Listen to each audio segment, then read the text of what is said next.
Très chers concitoyens, mesdames et messieurs, vous m'avez vu annoncer et déposer ma candidature. Et naturellement, cela a soulevé et continue à soulever des questions. Je suis Seth Kikouni. Je suis né à Kinshasa et j'ai grandi dans la commune de Kintambo. Je suis issu d'une famille nombreuse. J'ai donc des frères et des sœurs. Mon père, qui est décédé, a évolué pendant plus de 30 ans dans la fonction publique. Il y a gravi tous les échelons jusqu'à devenir secrétaire général au ministère de Mines. Ma mère, qui vit encore, est elle aussi agent de l'État. J'ai étudié au collège Saint-Georges de Kintambo. J'y ai fait mes études primaires. Mon diplôme d'État, je l'ai décroché au collège à Lingua des Frères des écoles chrétiennes. Ce diplôme dans la section littéraire m'a permis, grâce au pourcentage obtenu, de bénéficier d'une bourse d'études pour la Turquie. Là, je me suis inscrit à la faculté des sciences politiques de l'université d'Ankara. J'y ai obtenu ma licence en relations internationales. J'ai ensuite décroché une autre bourse pour la maîtrise à l'université franco-turque de Galatasaray. En Turquie, pendant 8 ans, j'ai travaillé au bureau du Haut Commissariat pour les réfugiés. Avec des amis, nous nous occupions de l'enregistrement et de l'accueil des migrants en provenance de l'Afrique. Toujours en Turquie, j'ai eu à plaider pour l'ouverture de notre ambassade à Ankara.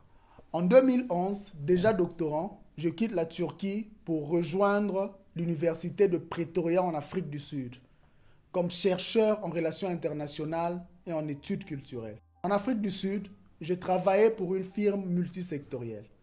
En 2014, je me suis décidé, avec le peu d'épargne que j'avais, de revenir au pays avec comme ambition de créer ma propre entreprise.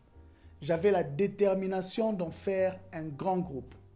À Kinshasa, je me suis lancé dans la vente de chaussures provenant de la Turquie. Je vendais chez moi, à la maison, puis dans l'immeuble Beautour où un ami détenait une boutique. Mes premières économies m'ont permis d'avoir mon premier magasin au rond-point Forescom. J'ai par la suite créé 2 autres lignes de vêtements. Aujourd'hui, grâce à nos efforts, nous avons atteint une capacité de production semi-industrielle. Je ne suis donc pas vraiment un parfait inconnu. Dans le monde de l'entrepreneuriat, j'ai eu à mener et à appuyer plusieurs initiatives. Différentes structures peuvent en témoigner. Beaucoup de choses se sont dites sur l'origine de ma caution. Elle n'est rien d'autre que le résultat des années d'épargne, de sacrifice, de planification et de foi en une vision.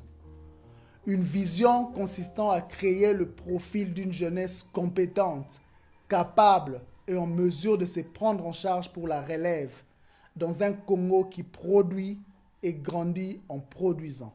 Avec vous, je tiens à travailler pour un Congo nouveau.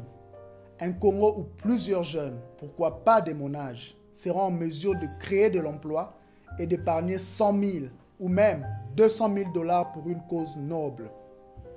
Chers concitoyens, depuis quelques décennies, notre pays se trouve dans un chaos causé par l'ensemble de notre classe politique. Un chaos qui ne peut être résolu par ceux-là même qui l'ont créé. Ma décision de postuler à la présidentielle n'est donc pas une décision irréfléchie ou prise à la va-vite. Elle est le fruit d'une longue préparation. Je suis de ceux-là qui pensent qu'une action vaut mieux que 1000 intentions. Voilà une des choses que m'a apprise mon expérience en entrepreneuriat.